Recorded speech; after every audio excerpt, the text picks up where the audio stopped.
আসসালামু আলাইকুম ওয়া রাহমাতুল্লাহ। রোম সম্রাট একবার খলিফাতুল মুসলিমিন হযরত ওমর রাদিয়াল্লাহু তাআলা আনহুর দরবারে তার মাথা ব্যথার কথা জানিয়ে প্রতিকারের জন্য আবেদন করেছিল। হযরত ওমর রাদিয়াল্লাহু তাআলা আনহু তাকে একটি টুপি প্রেরণ করেছিলেন।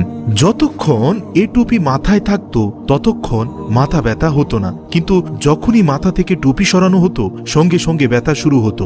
এই ঘটনায় সবাই বিস্মিত হয়। অবশেষে টুপি খুলে এর কারণ অনুসন্ধান করে দেখা গেল যে তাতে শুধু একটি শব্দ লিপিবদ্ধ রয়েছে। আসুন সে শব্দটি কি তা আজকের ভিডিওতে আমরা জানবো ইনশাআল্লাহ। ভিডিওটি না টেনে শেষ পর্যন্ত দেখার অনুরোধ করছি। হযরত আবু হুরায়রা রাদিয়াল্লাহু তাআলা আনহু হতে বর্ণিত, রাসূলুল্লাহ সাল্লাল্লাহু আলাইহি ওয়াসাল্লাম তাকে লক্ষ্য করে ইরশাদ করেন, হে আবু হুরায়রা, তুমি যখন ওযু করবে এই শব্দ বলবে, তাহলে ফেরেশতাগণ তোমার ওযু শেষ না হওয়া পর্যন্ত তোমার জন্য পুণ্য লিখতে থাকবে।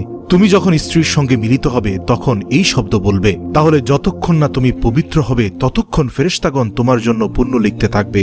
যদি মহান আল্লাহ রাব্বুল আলামিন তোমাদের কোনো নেক সন্তান দান করেন, তবে সেই সন্তানের নিঃশ্বাস এবং তার যদি বংশধারা চালু থাকে, তবে যতকাল তা চালু থাকবে ততকাল পর্যন্ত তাদের সবার নিঃশ্বাসের সংখ্যা পরিমাণ পুণ্য তোমার আমলনামায় লেখা হতে থাকবে। সুবহানাল্লাহ। হে আবু হুরায়রা, তুমি যখন পশুর পিঠে চড়বে তখন এই শব্দ বলবে, তাহলে তার প্রতি কদমে তোমার জন্য পুণ্য লেখা হবে। আর যখন নৌকায় চড়বে তখনও এই শব্দ বলবে, তাহলে যতক্ষণ না তুমি তা থেকে নামবে ততক্ষণ পর্যন্ত তোমার জন্য পুণ্য লেখা হতে থাকবে। আল্লাহু আকবার। এই মহিমান্বিত বাক্যটি হচ্ছে বিসমিল্লাহ শরীফ। সুবহানাল্লাহ। আমরা অনেকেই জানি না এই সংক্ষিপ্ত বাক্যটির মধ্যে কত রহমত, বরকত, মাগফিরাত লুকিয়ে আছে। বিসমিল্লাহ, মহান আল্লাহ রাব্বুল আলামিনের নামে শুরু করছি।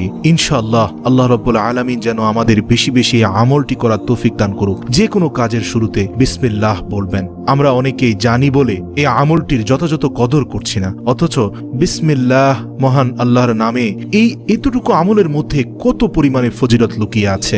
ইরশাদ হয়, বিসমিল্লাহ শরীফের মধ্যে 19টি হরফ আছে। এই 19টি হরফের বিশেষত্ব এই যে দিবা রাতে মোট 24 ঘন্টা, 5 ঘন্টা 5 ওয়াক্ত নামাজের জন্য নির্দিষ্ট, বাকি 19 ঘন্টা মানুষের কাজ কর্ম, চলাফেরা, পানাহার ও নিদ্রায় কাটায়। আল্লাহ তাআলা ওই সময়ের মধ্যে ইবাদতের জন্য বিসমিল্লাহকে নির্দিষ্ট করেছেন।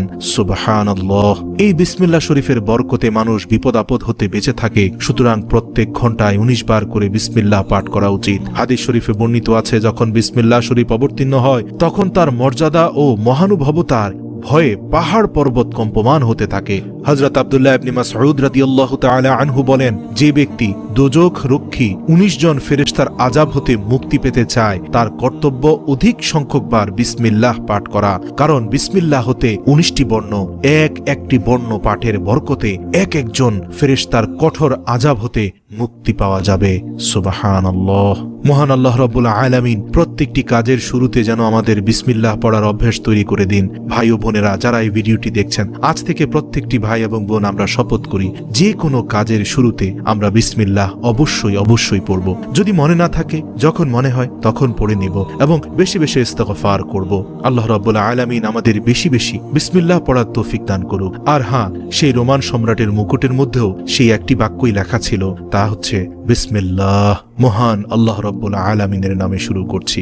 শুধু এই বাক্যটির উসিলায় রোমান সম্রাট তার মাথা ব্যথার যন্ত্রণা থেকে রক্ষা পেয়েছিলেন। আল্লাহু আকবার। আজও আমরা এই আমলটিকে বেশি বেশি করব, আমাদের জীবন সুন্দর হয়ে যাবে। আল্লাহ আমাদের সবাইকে বেশি বেশি আমল করার তৌফিক দান করুক। আমিন।